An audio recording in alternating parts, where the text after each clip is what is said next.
आज हम बात करेंगे नेज़ल पॉलिप्स यानी नाक के गुरूद का बढ़ जाना, जिसको लोग नाक की हड्डी का टेढ़ापन भी बोलते हैं, नाक में गोश बढ़ जाना और इस तरह के बहुत सारे मसाइल होते हैं। इसको आप कैसे मैनेज कर सकते हैं, उसका क्या इलाज है।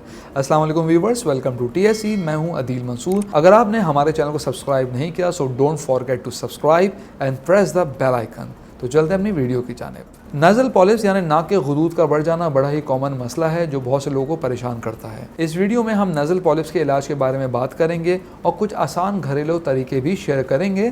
तो चलिए शुरू करते हैं। सबसे पहले बात करते हैं कि नेज़ल पॉलिप्स होते क्या हैं। नेज़ल पॉलिप्स नाक के अंदर या साइनस कैविटीज़ में बनने वाले मस्से होते हैं। ये गोल या पेयर शेप होते हैं और नरम से गुदूद होते हैं। नेज़ल पॉलिप्स की वजह से नाक बंद हो जाती है और सांस लेने में बहुत दिक्कत होती है। अगर हम इसकी वजूहात की बात करें तो कुछ ऐसे कॉमन फैक्टर्स हैं जो आपको मालूम होने चाहिए। नंबर 1 है एलर्जी, जैसे गर्म ठंडी हवा का चलना, खाने पीने की चीज़ों में बेहतियाती, डस्ट या पॉलन एलर्जी नेज़ल पॉलिप्स को बढ़ा देती हैं। नंबर 2 है एज़मा, दमा वाले लोगों में नेज़ल पॉलिप्स के खतरा ज़्यादा होते हैं। नंबर 3 है साइनस इन्फेक्शन, बार बार साइनस इन्फेक्शन होने की वजह से भी नाक के गुदूद बढ़ सकते हैं।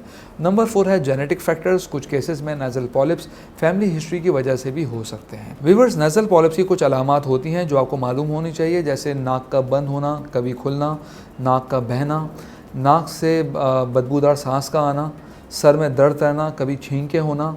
इसके अलावा कभी कभी बिल्कुल निढालियत होना, नींद का ना पूरा होना और सर में दर्द और भारीपन, ये सब बहुत अहम अलामतें हैं। व्यूअर्स, अब बात करते हैं कि नेज़ल पॉलिप्स का इलाज और इसको मैनेज कैसे करें। कुछ होम रेमेडीज़ हैं, अगर आप इसको कर लें तो आप इसको इनिशियली मैनेज कर सकते हैं, साथ में आप मेडिसिन का इस्तेमाल करें तो बहुत जल्दी रिलीफ मिलता है। सबसे अहम चीज़ है कि नीम गर्म पानी में नमक डाल के गरारे कीजिए, अपने गले को साफ़ कीजिए, इसमें आपको नेज़ल पॉलिप्स में भी रिलीफ मिलेगा। इसके अलावा अपने गले को मॉइस्चराइज रखना ज़रूरी है।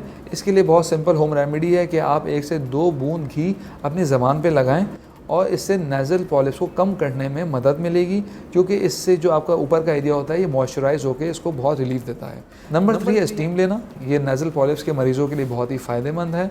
आप अपने पानी के अंदर थोड़ा सा अदरक या पुदीने का तेल डालकर भी स्टीम ले सकते हैं, इससे बहुत जल्दी रिलीफ मिलता है। व्यूअर्स, इसके अलावा मैं कुछ होम रेमेडीज़ आपको और बता रहा हूँ, अगर आप इनको अपनी ग़िज़ा में शामिल करें तो इससे नेज़ल पॉलिप्स और गुदूद में बड़ी रिलीफ मिलता है, जैसा कि हल्दी है, शहद, तुलसी और काली मिर्च वगैरह।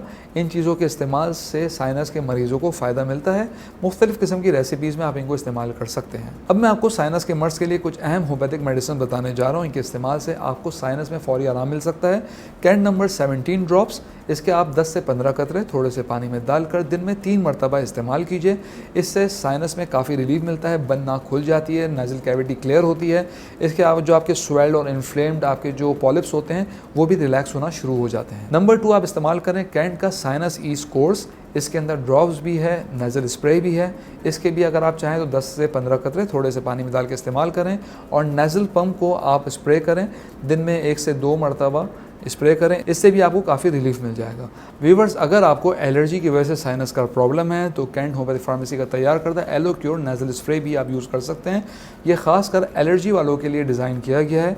इसके आप स्प्रे दिन में 1 से 2 मरतबा करें तो एलर्जी की वजह से जो साइनस प्रॉब्लम है उसमें काफ़ी रिलीफ मिल जाएगा। ये मेडिसिन पाकिस्तान के तमाम होम्योपैथिक स्टोर्स पर अवेलेबल है।